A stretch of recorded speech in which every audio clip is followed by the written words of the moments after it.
रामार्चन महायज्ञ एक दिव्य यज्ञ है और कलयुग में कली के मल से सने हुए जीवों को लौकिक सुखों को प्राप्त करते हुए भगवत सुख प्राप्त करने का सबसे सरल और सीधा साधन है। गुप्त उपासना है, ये संतों के बीच की ही उपासना है। महाराज श्री की यह इच्छा थी, क्योंकि भगवान में किसी भी प्रकार का कोई भेद नहीं, तो दिव्य रामार्चन होना चाहिए। और रामार्चन के ही प्रभाव से यह जो आदि वृंदावन का पौराणिक स्थल है, यह उत्तरोत्तर वृद्धि को प्राप्त हो। परम पूज्य श्री मलुक पीठाधीश्वर महाराज जी के संरक्षण में यह जो यहाँ की सेवा श्री धनंजय दास जी महाराज देख रहे हैं, उनका भी यह भाव है कि नृसिंह मंदिर अपने पूर्ण वैभव के साथ समाज को एक दिशा देने का केंद्र बने, यहाँ से सनातन परंपरा का संवर्धन हो और नृसिंह भगवान अपने पूर्ण वैभव के साथ यहाँ पर प्रतिष्ठित हो।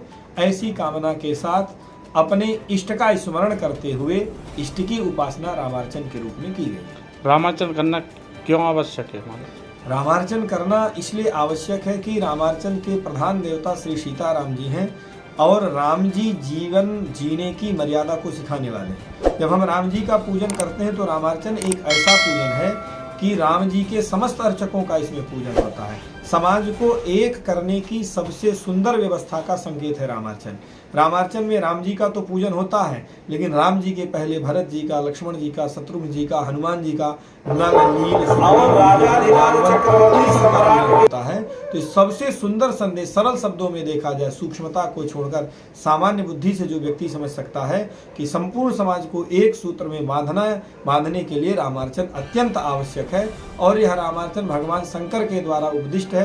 भगवती माता पार्वती ने जिज्ञासा की है, जो लोक के समस्त सुखों को देते हुए भगवत प्रेम को बढ़ाने वाला है। इसलिए वर्तमान समय में तो रामार्चन सबके लिए परम आवश्यक है। रामार्चन से अपन मानव जीवन में क्या क्या लाभ प्राप्त होते हैं?